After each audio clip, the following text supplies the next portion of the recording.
అందరికీ నమస్కారం అండి. మీరు ఆల్రెడీ పిల్లలిద్దరి గురించి కూడా వీడియోస్ చూస్తున్నారు. సో చాలామంది వచ్చి వీళ్ళ గురించి, వీళ్ళున్న పరిస్థితి, వీళ్ళున్న దేనగాథ గురించి అందరికీ కూడా స్ప్రెడ్ చేయడం జరిగింది. సో నేనైతే వైజాగ్ నుంచి ఈరోజు అసలు ఈ పిల్లల పరిస్థితి ఏంటి, వీళ్ళని ఎక్కడైనా హాస్టల్లో జాయిన్ చేద్దామని చెప్పి ఆల్రెడీ హాస్టల్ వాళ్ళతో కూడా మాట్లాడి ఇక్కడికి రావడం జరిగింది. అయితే ఈ పిల్లలు ఇక్కడ ఏంటంటే, ఇక్కడైతే ప్రస్తుతానికి వీళ్ళు హ్యాపీగా చదువుకోవడానికి కానీ, స్కూల్కి వెళ్ళడం కానీ, ఇక్కడ చుట్టుపక్కల ఉన్న వాళ్ళు కానీ, మరి ముఖ్యంగా అమ్మ కన్నే అమ్మలాగా చూసుకునే వ్యక్తి ఉన్నారు అంటే ఇక్కడైతే నేను లైవ్లో చూస్తున్నాను. అంటే తల్లిని మించిన దైవం లేదంటారు. అంటే కన్నపేగు కన్నా, అంటే అవసరమైతే కన్నపేగును త్యాగం చేసి ఎవరైతే ఇప్పుడు ఇక్కడ ఉన్నటువంటి అమ్మ, ఒకసారి ముందు రామ్మ. సో ఇవన్నీ చూడొచ్చు, వీళ్ళ చెల్లి పిల్లలు వీళ్ళు ఇద్దరు కూడా. సో ఆ చెల్లి పిల్లల గురించి, ఈవెన్ వీళ్ళ కుటుంబాన్ని, అంటే వీళ్ళు చూస్తానంటే అక్కడ ఆవిడకి ఫ్యామిలీలో ఎక్కడ ఇబ్బంది వస్తుందని చెప్పి అందరినీ విడిచిపెట్టి వచ్చి చిన్న వయసు నుండి ఈ పిల్లల్ని పెంచడం అనేది చాలా అసలు, అంటే తల్లిని కన్నపేగు బంధంతో పెంచుతాం, కానీ కన్నపేగు కానప్పటికీ తోడబట్టు బంధువు అవ్వచ్చు. అంటే ఈ రోజుల్లో అక్క చెల్లెళ్ళు, అన్నదమ్ముళ్ళు, ఆస్తి తగాదాలు, ఆస్తుల గురించి కొట్టుకునే రోజులు ఇవి. అలాంటి రోజులు ఇవి నిజంగా చాలామందికి స్ఫూర్తిగా నిలుస్తున్నారు. అలాగే నిలవడమే కాకుండా ఈ పిల్లల్ని చిన్నప్పటి నుంచి తల్లిదండ్రులు కోల్పోయిన వెంటనే మొత్తం కుటుంబాన్ని పక్కన పెట్టి నా చెల్లి పిల్లలు ఏమైపోతారని చెప్పి ఈ పూరి గుడిసెలో పిల్లలిద్దరినీ పెంచడం అనేది నాకు ఇక్కడికి వస్తే చాలా ఆనందం అనిపించింది. కొంత బాధ అయినప్పటికీ కూడా ఆవిడ ధైర్యంగా ఎదుర్కొని పిల్లల్ని ఎంత వాళ్ళు చేసి ఇప్పుడు గౌతమ్ విజయ్ ఇద్దరు కూడా 7th క్లాస్, అలాగే ఒకరు 5th స్టాండర్డ్ వరకు తీసుకొచ్చారంటే నిజంగా అద్భుతం. సో అయితే అమ్మని అడిగాను, హాస్టల్లో జాయిన్ చేస్తారంటే, లేదు నేను పిల్లలిద్దరితో చాలా ఎఫెక్షన్గా ఉన్నాను, విడిచిపెట్టలేను.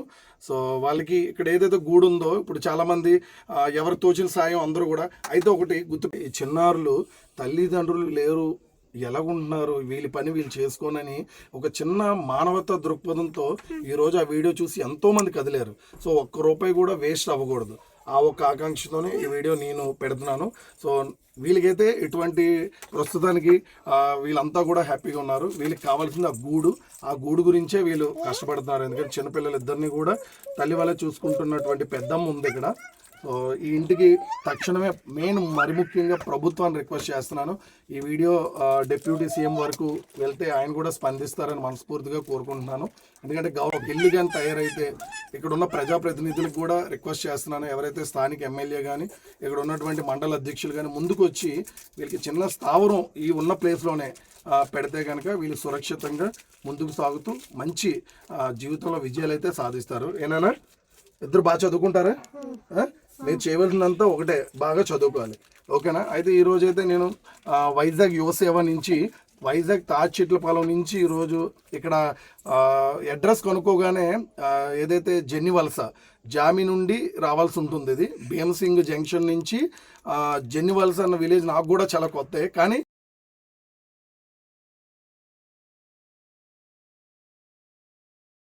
ఎలా చలేస్తుందా? లేదు కదా. వీడు చూడండి, వీడు బుడ్డోడు మామూలు లేడు. ఎలా ఉందిరా, చలి తగ్గిందా? హ్యాపీయా? ఆనందంగా ఉందా? పట్టుకెళ్ళిపోతాను నేను మళ్ళీ. సో పిల్లలిద్దరిని ఇలా చూస్తుంటే చాలా వచ్చేయాలా. సో ఇద్దరు కూడా బాగా చదువుకోవాలి, ఓకేనా? సో పిల్లలిద్దరికీ కూడా ఈరోజు స్వెటర్స్ తేవడం జరిగింది. ఎందుకంటే కొంత ఉపశమనం ఇప్పుడున్న ఈ కమ్మలీలు ఏదైతే ఉందో దీని నుంచి కొంచెం వాళ్ళకి చలి తీవ్రత తగ్గడం కోసం ఇవి డొనేట్ చేయడం జరిగింది. అలాగే ఇద్దరు కూడా బాగా చదువుకుంటున్నారు. అన్నదమ్ములు ఇద్దరు కూడా చాలా అన్యోన్యంగా ఉన్నారు ఇక్కడ వీళ్ళు చూస్తే ఇద్దరు కూడా. సో దయచేసి అధికారులు ఏదైతే మేము ప్రేరేపించామో వీళ్ళకి ఇల్లు కోసం అయితే తక్షణమే స్పందించాలి. అలాగే స్థానిక శాసనసభ్యులు గారు కూడా వీళ్ళ మీద దృష్టి పెట్టి వీళ్ళకి ఏదైతే గవర్నమెంట్ నుంచి సహకారం అందిస్తారని కోరుకుంటున్నాం. జై హింద్.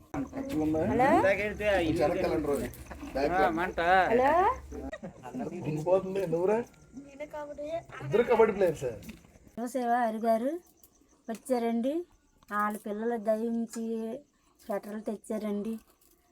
మాకు ఇంకేంటి, ఆ పిల్లలు సెల్యూట్ పోతాను. ఈ టైం అప్పుడు సెల్తో హరిప్రసాద్ గారు వచ్చారు. మా చాలా రావడమే మాకు గొప్ప. ఇలాంటప్పుడు ఎవరు ఆడుకున్న వాళ్ళు కూడా, పక్కింటి వాళ్ళు కూడా రారండి. అంత టైం, ఈ టైం అప్పుడు అంత దూరం నుంచి ఇంత దూరం దాకా వచ్చారు.